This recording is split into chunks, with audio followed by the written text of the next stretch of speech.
Prof jadi saksi, Prof.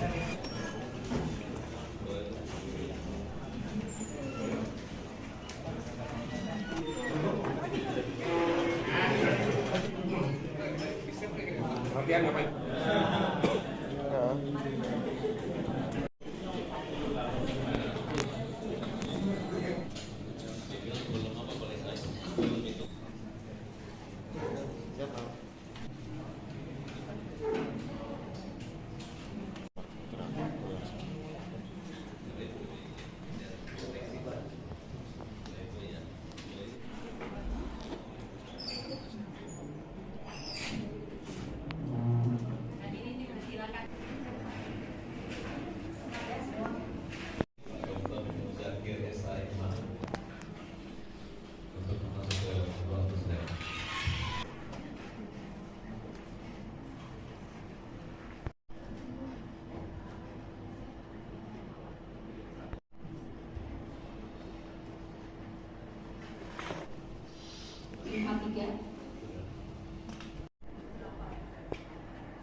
Disampaikan bahwa itu bisa sampai apabila terjadi kontradiksi antara putusan satu dengan putusan.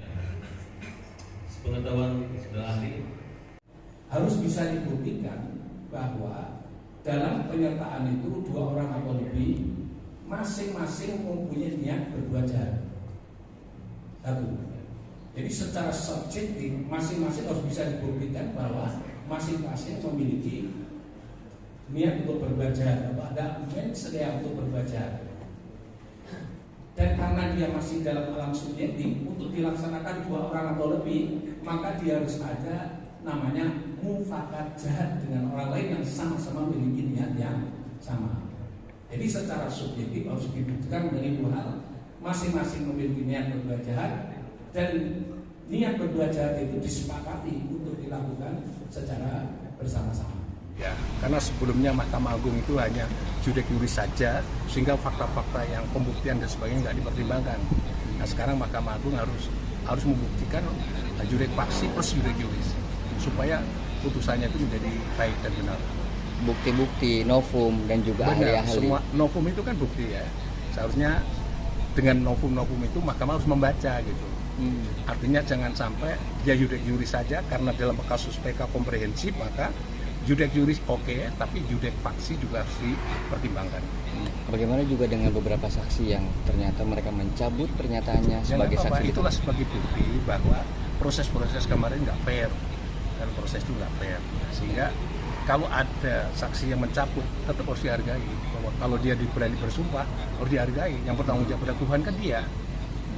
Proses kemarin nggak fair berarti ada peradilan sesat, Bos? Ya, istilah bahasanya mungkin ada sesuatu hal yang tidak fair lah dalam proses hukum itu.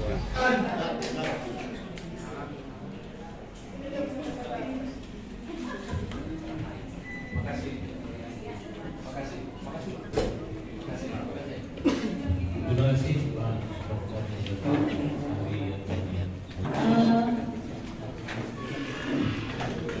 Dr. Selesai ya dari tahapan sidang pertama sampai hari ini.